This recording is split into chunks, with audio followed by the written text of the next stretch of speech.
Hello, আসসালামু আলাইকুম রহমতুল্লাহি বারাকাতু। আজকে বানাবো আমি ছানা মিষ্টি।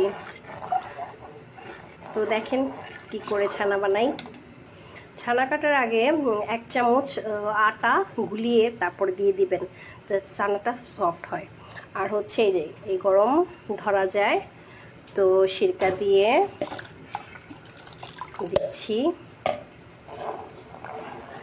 আলতোভাবে নাড়াচাড়া দিয়ে দিব। এই যে ছানা কেটে গেছে, পানিটা স্বচ্ছ বেরিয়ে গেছে, দেন আবার উঠিয়ে নেব। এই ছানা কাটার গোপন টিপসটা কেউ বলে না, আমি বলে দিয়েছি যে প্রথমে 1 চামচ আটা গুলিয়ে দুধের মধ্যে দিয়ে দিবেন, দেন ছানা কাটবেন, তো ছানাটা সফট হয়। আরেকটা কথা বলি, যেটা হচ্ছে অনেকেই ছানা ধোয়, কাপড়ে মুছড়ায়, ঝরা দেয়, পানি ঝরা দেয়, নানান কথা। এত কিছুই লাগে না, এটা ধোয়াধুয়ি লাগে না, কাপড়ে ছাকতেও হয় না, এভাবেই ঝরে দিলেই হয়ে যায়, বাস সিম্পল।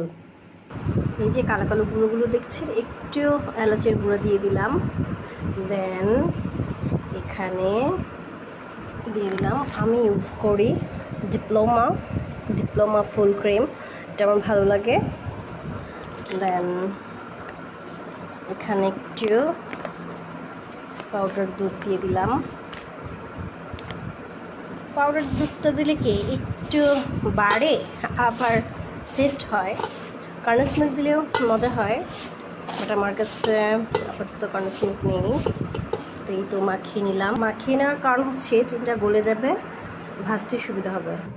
চুলায় বসিয়ে দিলাম, এটা নাড়াচাড়া দেওয়ার পালা। এই যে এই পর্যায়ে এসে থকথক হয়ে গেলে তারপরে দিয়ে দিতে হবে একটু কাঁচা ছানা। আমি রেখেছিলাম আলাদা করে একটু, তারপরে দেখছেন দুটো কালার দুই রকম। তারপর হয়ে গেলে উঠিয়ে ফেলবেন। এই যে এখন বেশি শক্ত হয়ে গেলে, একটু শক্ত হয়ে গেলে তারপর আপনি ছানা বানাবেন। তো দেখা যায় আমি এখানে 1.5 কেজি দুধে থেকে এইটুকু ছানা পেলাম। তো আর বেশি কিছু তো এত কাজ নেই, হাতে একটু ঘি মাখিয়ে একটু বল করে দেন গড়িয়ে নেবেন, বাস হয়ে গেল মজাদার ছানা।